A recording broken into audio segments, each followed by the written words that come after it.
Purposely. Your life, God's purpose.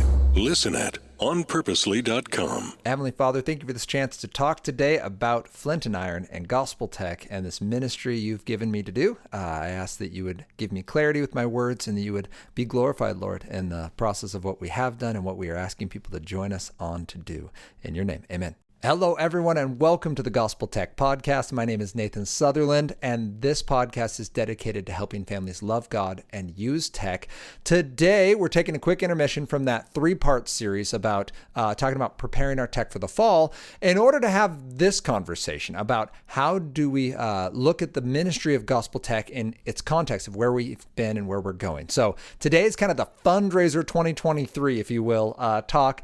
Not in that I'm expecting anyone listening in this to give. Instead, I use the fundraiser. If you're not familiar with what we do, we have basically a big backyard picnic. It started 5 years ago when my two younger sisters suggested, how are you going to fund this? And I was like, well, I don't know, COVID. And they're like, you should do a fundraiser. So we started doing the fundraiser. Now, most people who support us because they've prayed about it and they want to. So the fundraiser itself is a chance to celebrate what God's doing. So this conversation, it's a podcast version. There's also a video version you might be watching right now. This is about celebrating what God has done, reminding us God's goodness from this past year, and then talking about, okay, now where does this lead in this coming year? And that's really the goal of today's conversation, is bring everyone up to speed. You might be new to Gospel Tech and this ministry. You might be old hat and have been with us for all 5 years of this journey. Thank you for being here. But that is today's goal, is having this conversation, really three parts about what has this last year looked like? What did God do in 2022? What is our vision for 2023, and how can you join us with a little context around like what is this ministry just as an entity in itself? So that's where we're headed today. With no further ado, let's get this conversation started. Welcome to the Gospel Tech Podcast, a resource for parents who feel overwhelmed and outpaced as they raise healthy youth in a tech world. As an educator, parent, and tech user, I want to equip parents with the tools, resources, and confidence they need to raise kids who love God and use tech.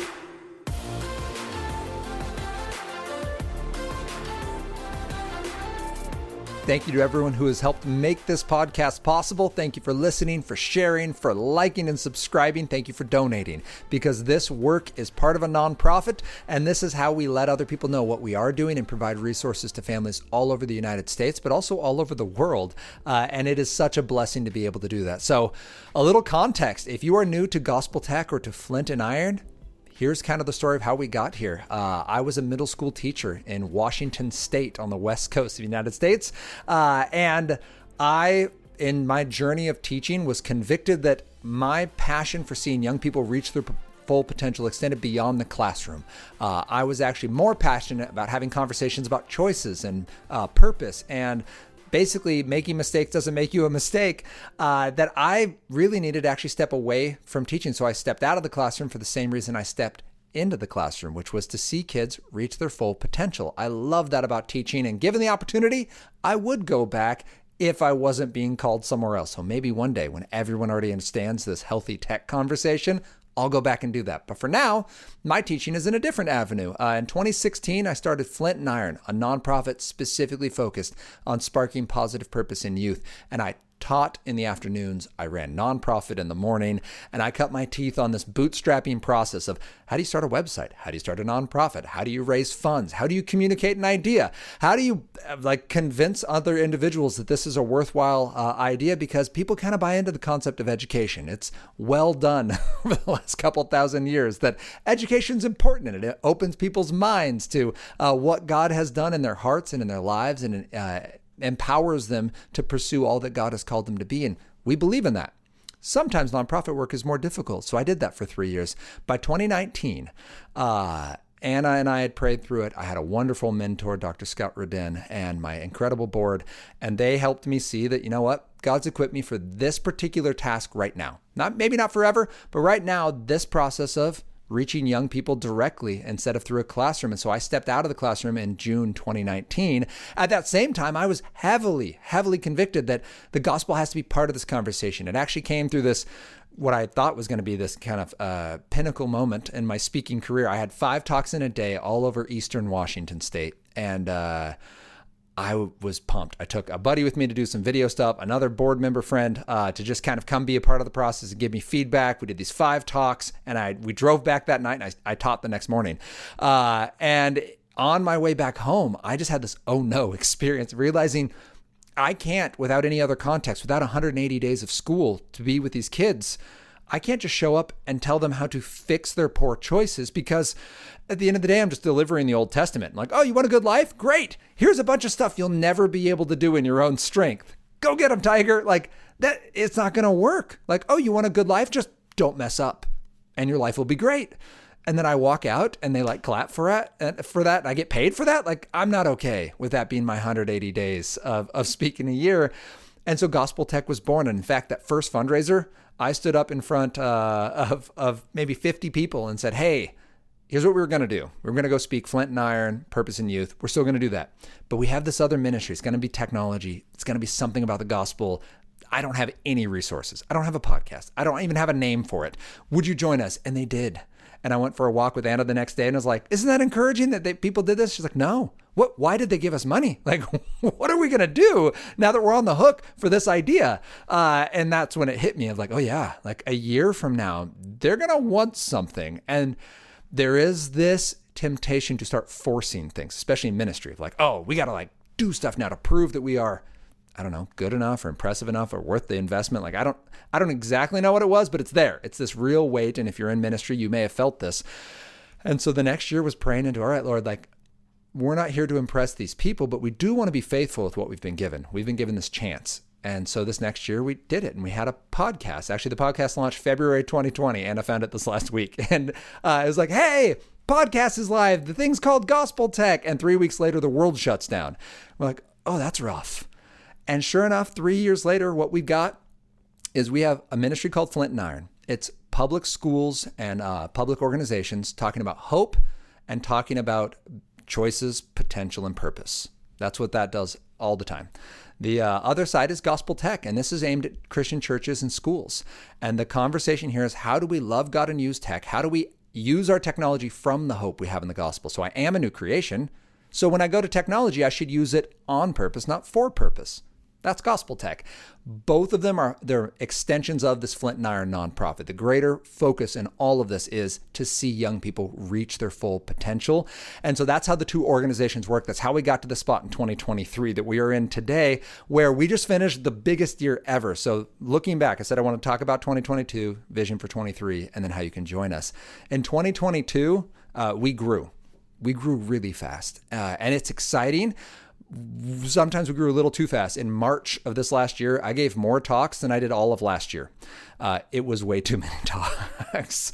I talked like 3/4 of the days that month. And then I quickly realized, oh, we are growing, but more talks isn't our goal. Our goal is to do God's will. And part of God's will is for me to love my wife well and to be a great dad and to be present, certainly to fund this nonprofit and make sure that we stay above water. But I'm not going to do that well if my life is falling apart, if I'm spiritually burned out. So we set a new schedule and we grew into that. And now we have talks booked. As if you've listened, as you've heard, September, October are full. November, I've got some weekdays, but no weekends. My first weekends are in January that I can speak now. And actually, I only have one left.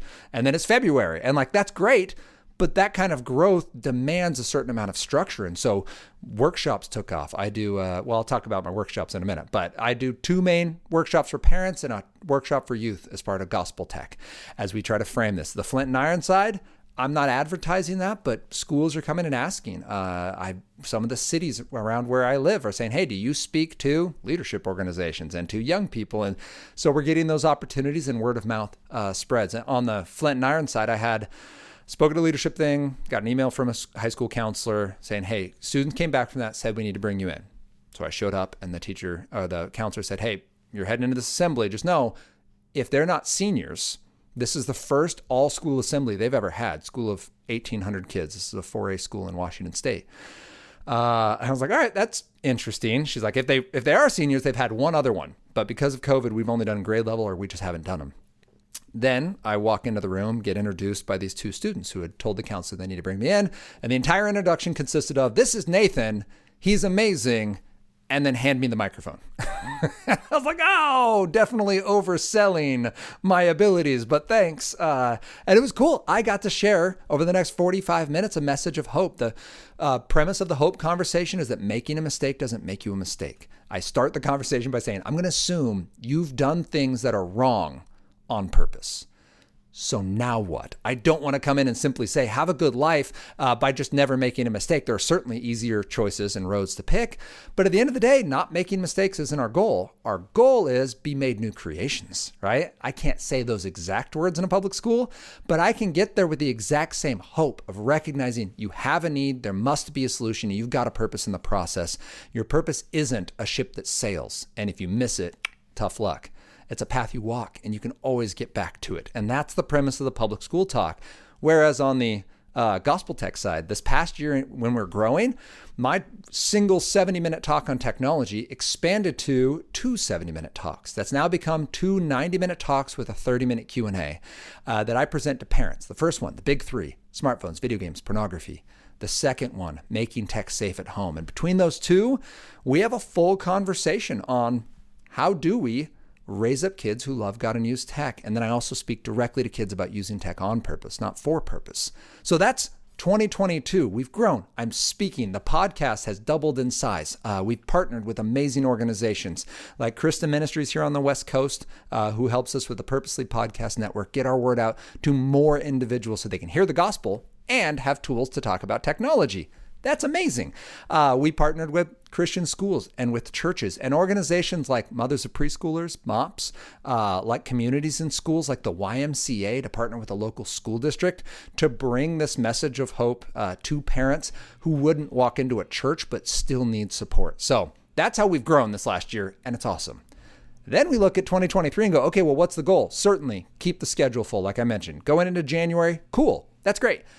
But staying busy isn't the goal. Reaching families with hope and help is. Empowering parents for those tech wins. That's a goal. So how do we do it? Workshops are still happening. Podcast is still growing. We're growing our team. We're going to bring on an admin person, someone to handle details like booking trips because those details crush me, or managing some of the requests for speaking. That it's a process we're excited to get be more consistent because right now it's on my plate. And then marketing. We have 3 things we want families to know. We want every family to understand tool and rule tech, that there's a difference between tech that helps you create and tech that helps you consume. We want every family to know the reset, to be able to assess quickly, instantly, is this tech helping my child or is it hindering them? And then to understand how to build a hedge. We need to get it in front of families more. And I am not a digital artist. I am not a creative on that side. I made the ideas and I can speak them. And we're excited to bring a team on, and that the funding from this fundraiser is going to help us do that. We are also continue to expand where we speak. We're now California to Pennsylvania to Eastern Washington and some potential international stuff. We're working that into the schedule to how to do that well and faithfully, not in order to get feathers in our caps, but in order to reach individuals who are hungry for this and organizations that are supporting these conversations already, because we have some words that can really help that go to the next level and help churches serve families that they're already loving well. And then the third and final is there is, in fact, a book. I've said this before, but it's official. The rough drafts have been sent. They're in editing now. There's going to be about a 100-page gospel tech book, and it's simply Gospel Tech, Love God, Use Tech. So you come and listen to one of my talks, and you go, man, my uncle, my aunt, my mom, my dad, my husband, my wife, my kids, my whoever needs to hear this. Well, you could send them to the 2-hour YouTube recording of it, but that's a big ask. 2 hours, you could read this 100-page document because it's pretty concise. It's intended to be. And so that was brought along by donor support, allowing us to purchase this process of buying some of the books to be able to have on hand and be able to give away when people can't afford them. Like, that's incredible. And the time in order to which to write it has been amazing. So thank you to everyone who's helped make that process possible. The Gospel Tech book is a thing, and it hopefully will come out. Well, it's coming out. Our timeline right now is early 2024, and we'll do like a kickoff for that. But that is this next year. Workshops are still happening. Partnerships are still happening. I mentioned some of that. The YMCA, Christian Ministries, local churches and schools, as well as those across the country. And then continuing to grow I mentioned the podcast, the book is the third resource. And so really excited for where this is headed, which brings us to, all right, we know what Gospel Tech does. 2023 on the Flint and Iron side, we're still doing public focused and facing talks. That is an area absolutely of growth that we are seeing. And there's some really cool things in the works with local school districts. And I'll just toss it out there. If you guys have a school district, every time I do one of these talks in a church, I'm now encouraging those churches, hey, invite your local schools, connect with communities in schools, connect with your local YMCA, connect with anyone in the area that serves other people, because absolutely, you can serve your community. Yeah, they're going to hear the gospel. That's not bad either. And there's still a lot they can take away from this. Even if they don't have the groundwork of a faith in Jesus Christ yet, they can still take away, yeah, I love my kid. Yeah, I want to serve them well. Yeah, I want to parent out of hope, not fear. I don't just want to say tech, bad, or tech, do whatever you want. Like, we want to be intentional and loving. And those are all parts of reflecting who God's called us to be as parents. So please bring me in and let's team with whoever in your community is hungry to see young people reach their potential, which brings us to how can you join us on this journey? The first is pray. Yes, we can make plans. Yes, we can have great resources. If the Lord does not make it happen, it's not going to happen. We can plant all the seeds we want and water them as much as we want, but the Lord's got to make them grow. We can't just sit there and yell at them to do better. So please pray. The Lord's been opening doors, and we've seen that, and it's humbling and awesome. So thank you for supporting us in that way. The second is connect us. And this has already happened. So I've mentioned this to people and they're like, oh, actually, I've got a guy. Awesome. I have a lady or a group. Every single talk I've had has come through a connection. I'm still 0% on my cold calls. All the work we had this past year and into this coming year is because someone heard of us or heard us talk and invited us in or connected us with a friend. So if you can think of an organization, an individual, a group who needs these resources, connect me with them. I would love to talk about what that could look like. And that can be just as much as there's a brother or sister who's in a similar ministry. They're working in a similar vein. I would love to have that conversation. And just even if it leaves with we pray together and we go knowing there's one other person doing this work, reaching families, super cool. Please connect me with them. I would love to be a part of that. But there's always these chances that, hey, maybe there's something that hits off in a different vein and the Lord does something in their heart or in my heart that allows future work. So connect us with those resources and opportunities. That is an awesome opportunity, or an awesome way to serve and join us in this journey. And the third is to financially support us. Donate to Flint and Iron and to Gospel Tech. They are one organization. So from the IRS, it's Flint and Iron. It's a DBA basically right now for Gospel Tech, supporting the mission of sparking purpose in youth. And it is a 501c3 nonprofit. All of our work is going into this focus of how do we support families? How do we equip young people? And right now we're equipping them by equipping the leaders and the parents and the adults around them to be able to have these conversations as well as talking directly to young people. So that is amazing. It allows this work to happen and allows us to go to organizations who can't pay for it. I started smiling because at the fundraiser, two people talked, a PTA president and a leader of MOPS. And the leader of MOPS specifically said, thank you all for giving because we paid him a $20 gift card, right? And I don't know if this strikes a chord with you, but if all I did was speak with $20 gift cards and didn't have any donations, I wouldn't be able to do this full time. I wouldn't be able to travel to the places I travel for the amount people can pay. And so support allows us to run the podcast, to create the written resources, to give talks. When every time I write, I say, hey, here's our cost. And if this doesn't work for your organization, just know we are donor supported. We want to make this happen. And so thank you to those donors who have made this possible with the finances God's given you that you've blessed us with. We have a full-time bookkeeper. That is something we are very intentional with to make sure that every dollar is tracked and is followed, to make sure that this money is accountable, to make sure this money is going to the ministry and it's doing the work that we've committed it to do, sparking purpose in youth and helping families love God and use tech. So that is how you can join us. That's what Gospel Tech is up to this year. Thank you for supporting and being on this journey with us. And if you have any questions, you can reach out to me directly, nathan@gospeltech.net, or you can find us on social media, Facebook and Instagram. We're at Love God, Use Tech. And you can join us next time as we continue this conversation, both about how we can prep our tech for fall, but how we can continue to raise up kids who love God and use tech.